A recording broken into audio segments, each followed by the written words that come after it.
Pernah kepikiran nggak sih, kalau di balik setiap obat yang kita pakai, mau itu obat sakit kepala biasa sampai obat resep dokter, ternyata ada semacam bahasa rahasia, sebuah sistem kode yang nggak cuma mengatur setiap pil, tapi juga memungkinkan kita memahami kesehatan dalam skala global. Nah, hari ini kita akan coba bongkar kode itu sama-sama. Coba deh bayangin, gimana caranya para ilmuwan bisa membandingkan penggunaan obat di seluruh dunia secara akurat. Padahal kan, mereknya beda, dosisnya beda, bahkan harganya juga beda-beda di tiap negara. Nah, jawabannya ada di sebuah sistem yang, jujur aja, cerdas banget.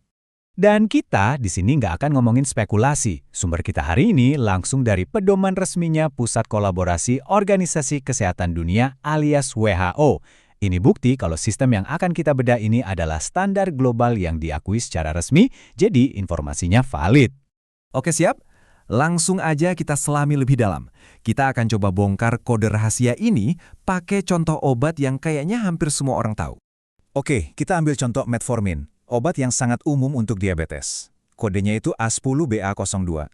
Sepintas, ini kelihatannya kayak password WiFi yang rumit ya kan? Tapi percayalah, ini sama sekali nggak acak. Setiap huruf dan angka di sini punya cerita yang sangat-sangat spesifik. Nah, disinilah letak kejeniusannya. Sistem ini bekerja kayak alamat rumah yang makin lama makin spesifik. Huruf A di awal itu kasih tahu kita kalau obat ini bekerja di sistem pencernaan dan metabolisme. Lalu A10 mempersempitnya jadi obat untuk diabetes. A10B lebih spesifik lagi, obat penurun gula darah tapi bukan insulin. Terus A10BA menunjuk ke kelompok kimia biguanida. Dan yang terakhir A10BA02 adalah kode unik untuk metformin itu sendiri. Keren kan? Setiap obat punya alamat uniknya masing-masing. Nah, kode yang barusan kita pecahin itu baru bagian ATC-nya aja dari sebuah sistem yang lebih besar. Sekarang, yuk kita bahas gambaran lengkapnya. Sistem ATC per DDD, standar global untuk data obat. Jadi, bagian pertama itu ATC, singkatan dari Anatomical Therapeutic Chemical.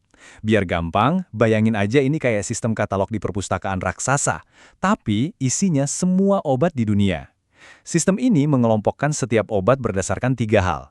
Di bagian tubuh mana dia bekerja, untuk apa kegunaannya, dan apa kandungan kimianya. Rapi banget. Sekarang kita masuk ke bagian kedua, DDD atau Defined Daily Dose. Nah ini penting banget untuk diingat. DDD itu adalah unit pengukuran statistik, bukan resep atau panduan dosis buat pasien. Ini cuma sebuah asumsi, yaitu dosis pemeliharaan rata-rata per hari untuk orang dewasa. Analogi paling pas buat Didi itu kayak gelas takar standar.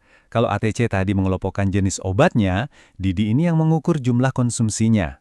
Dengan satuan ini, kita jadi bisa membandingkan konsumsi obat antar negara atau dari tahun ke tahun, tanpa pusing mikirin perbedaan harga, ukuran kemasan, atau kekuatan dosis. Benar-benar perbandingan apel dengan apel. Jadi, pertanyaannya sekarang, siapa sih yang ngurusin sistem global yang serumit ini? Siapa yang berhak menentukan kode dan unit takar untuk semua obat? Ternyata, sistem ini nggak muncul tiba-tiba. Idenya udah ada sejak tahun 60-an. Kemudian di tahun 82, sebuah pusat khusus didirikan di Norwegia buat ngulusin sistem ini. Puncaknya, di tahun 1996, WHO resmi mengadopsinya secara global. Jadi, ini bukan sistem baru kemarin sore, tapi sebuah metodologi yang sudah teruji puluhan tahun dan terus disempurnakan. Ada 2 badan utama yang pegang kendali. Pertama, Pusat Kolaborasi WHO di Oslo, Norwegia. Mereka yang ngurusin operasional sehari-hari, kayak menerima pengajuan kode baru atau permintaan perubahan. Terus ada kelompok kerja internasional WHO. Ini adalah panel yang isinya 12 ahli dari seluruh dunia yang tugasnya meninjau dan memberi persetujuan akhir. Jadi sistemnya dijamin tetap konsisten dan ilmiah. Oke, sistemnya canggih, terstruktur. Tapi, kenapa kita harus peduli? Apa sih dampak nyatanya punya bahasa yang sama untuk semua obat di dunia? Nah, disinilah kekuatannya jadi kelihatan jelas banget. Coba lihat grafik ini. Dengan satuan DDD, kita bisa langsung tahu kalau negara A itu menggunakan antibiotik lebih dari 2 kali lipat per orangnya dibandingkan negara B. Ini bukan sekedar angka loh. Ini adalah data krusial yang bisa jadi alarm untuk masalah besar, contohnya kayak resistensi antibiotik. Tanpa bahasa standar ini, perbandingan sepenting ini mustahil dilakukan. Kegunaannya luas banget. Sistem ini bantu para peneliti buat melacak tren, menemukan masalah kayak penggunaan obat yang berlebihan atau justru kurang, memfasilitasi riset skala internasional, membantu pemantauan keamanan obat, dan tujuan akhirnya adalah untuk meningkatkan kualitas penggunaan obat di seluruh dunia. Tapi, sama pentingnya dengan tahu kegunaannya, kita juga harus paham sistem ini tidak boleh dipakai untuk apa. Dan ini adalah poin yang sering banget disalahpahami. Slide ini menjelaskannya dengan sangat gamblang. Di satu sisi, sistem ini memang dirancang untuk penelitian, pemantauan konsumsi, dan analisis kesehatan masyarakat. Di sisi lain, ini bukan alat untuk urusan bisnis. Menggunakannya untuk menetapkan harga, menentukan kebijakan klaim asuransi, atau bahkan menganggap dua obat dalam satu grup itu sama efektifnya, itu semua adalah penyalahgunaan sistem.